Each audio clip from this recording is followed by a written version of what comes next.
I want to look at the rise of PC self-abnegation, basically how multicultural cancelling leads to self-cancelling. I want to look at it particularly in light of the Batley grammar school protests, because I think that they show what happens when political coercion gets fear behind it. When fear gets added to political coercion, people will stick to it like glue, sometimes even at the cost of their own lives.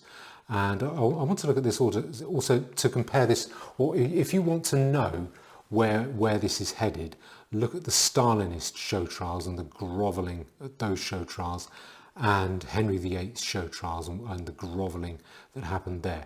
Now, a few examples. First, I'll start with the head teacher of the Batley Grammar School, Gary Kibble.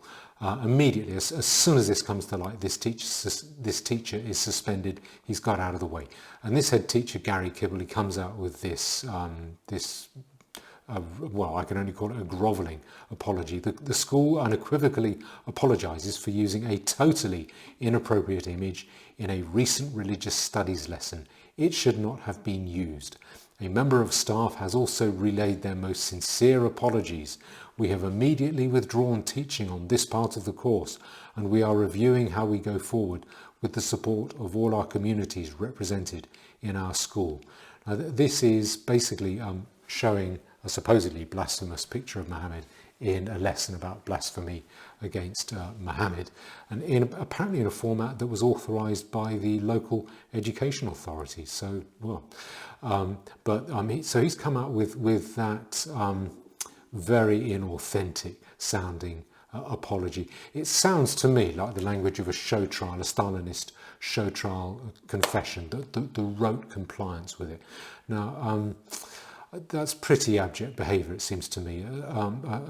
A Soviet citizen, a former Soviet citizen, once told me the worst thing about living in the Soviet Union wasn't the shortages of consumer goods, it wasn't the repression, it was having to sign up to say that you believe things it was obvious you didn't believe, and the people who are asking you to sign up didn't believe either.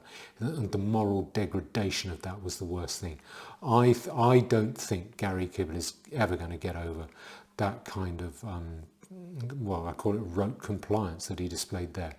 Now, I don't know how I would behave under that kind of fear. A French teacher was murdered for doing something similar in France recently over the last 12 months. What I hope I'd say is, well, these people are going to get me whatever I say, so I hope what I'd say is, you can tie a knot in it. I ain't apologising to no one for nothing. That's the kind of thing that needs to be said. If we have the courage. Now, the second example is one from Kew Gardens. This is Kew Gardens.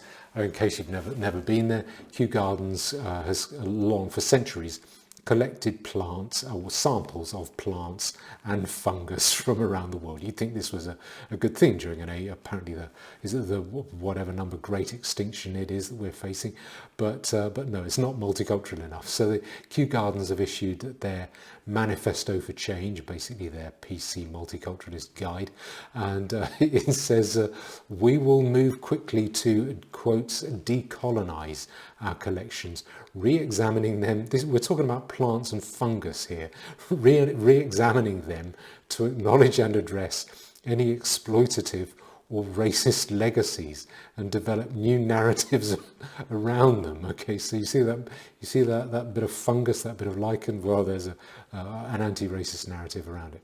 All right, so and the director, Mr. Deverell, he has said, he's gone a bit further. I think he said there is no acceptable neutral position on this subject. To stay silent is to be complicit.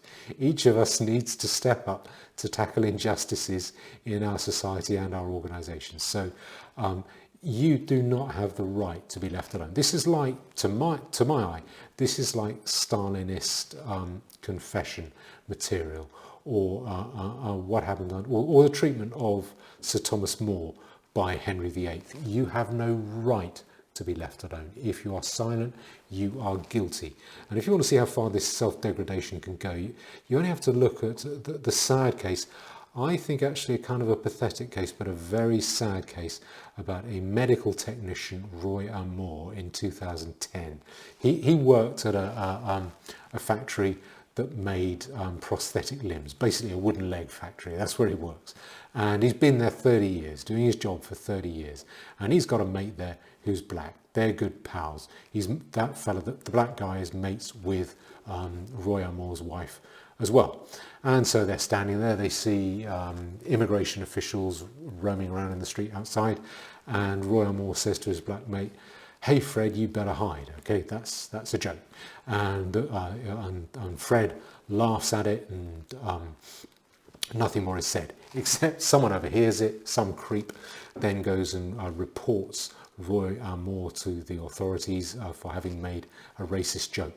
Roy Moore then gets suspended and subjected to an investigation, and they email him saying, "We want your comments on the statement you've made." And he emails back saying, "I'm too upset to reply at the moment." Then he goes out of the house, down the road, I think stands in a ditch and shoots himself in the head, commits suicide. That is how far people can take it when they are accused of racism. Now, under Stalin, it is. I think that fear. I think that is the aim. That was the aim under Stalin. The aim was to create terror. Now, there's a very good journalist, Malcolm Muggeridge. I'll leave a link to an interview with him below, where he talks about the Soviet censor, who Malcolm Muggeridge had to get any reports okayed by the Soviet censor, whose name was Konstantin Umansky. And he said to Umansky once, "I can't understand why you keep executing people who haven't done anything wrong. They haven't said anything in their lives. There's nothing untoward they've said, and yet you want to execute them. I can understand why you might want to execute people who have spoken out of turn, but I don't understand why you want to execute people who are completely innocent." And Umansky laughs and says, "Oh, don't be naive. Of course we want to execute the innocent. If we only execute the guilty, then people will come to understand that there is a way to avoid trouble, and they will act accordingly, and they will be less fearful. We want to create fear. We want to create terror." It was very effective. It worked very well for Stalin. A little fear will go a long way. Fear gets people running. It gets the herd moving, and then turning to move against the herd. That can be frightening. That is what makes people think, well, am I mad? Am I the crazy one? Because 50 million Frenchmen can't be wrong. That idea. Now, if you want to know where we're headed with this, then you look at the Stalinist or Henrysian, the Henry VIII show trials. The one that I suggest you look at is the case of Bukharin, his confession at the end of his trial. He knows he's going to get executed, and he goes through all the charges. And he basically says that they're obviously false. He can't bring himself to say, well, yes, I did this specific thing and that specific thing. But he still confesses. And it's weird and grovelling. He comes out and says, "The monstrousness of my crimes is immeasurable, especially in the new stage of the struggle of the USSR. May this trial be the last severe lesson, and may the great might of the USSR become clear to all.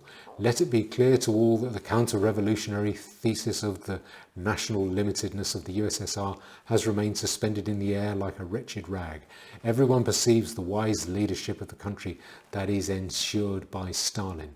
And in a book in the 1990s, his wife, who did 20 years in labour camps because of him, she said, "The most amazing thing is that despite everything, the time of shining hopes had not passed for him, and one reason for his preposterous confessions in the dock was precisely this. He still hoped that the idea to which he had dedicated his life would triumph." So even though he knows he's going to get he's going to get executed, he can't bring himself to stand up to the authorities and say, "No, I don't believe this whole load of garbage. It's a load of murderous nonsense."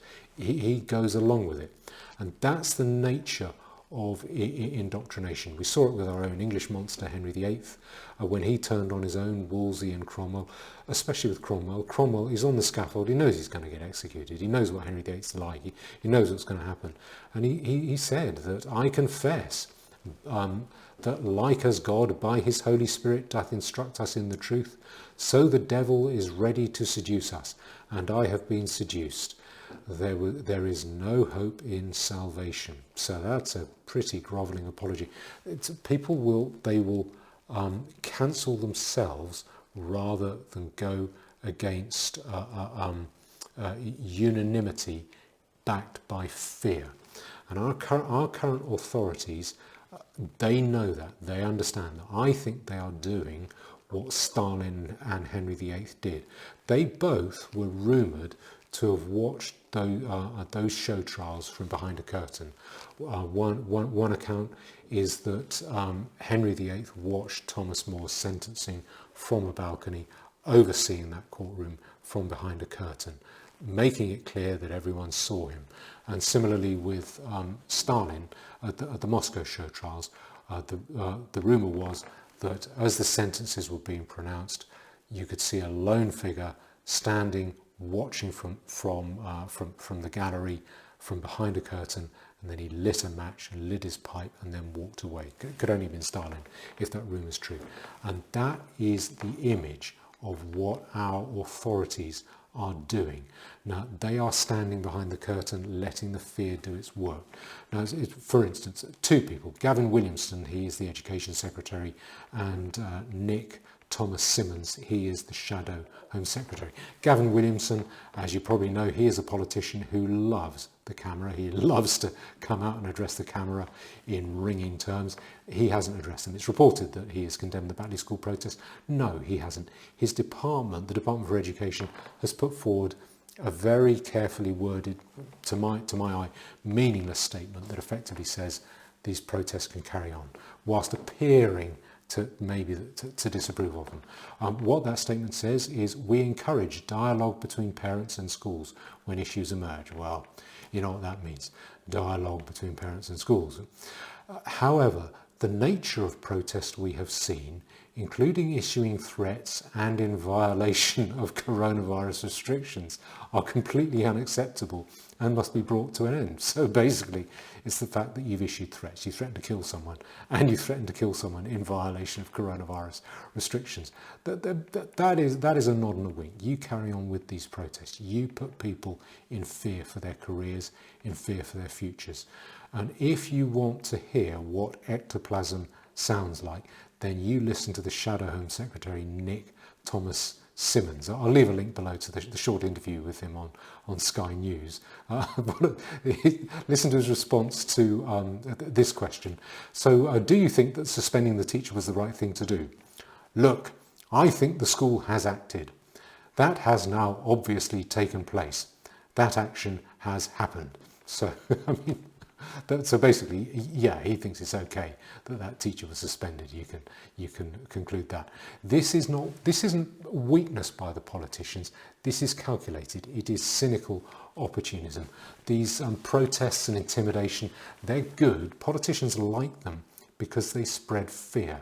And a little bit of fear will make you and me more manageable. It makes us easier to rule. And when we are easier to rule, that means the people ruling us get more power. And like Stalin, those politicians are standing behind the curtain, watching the fear do its work for them.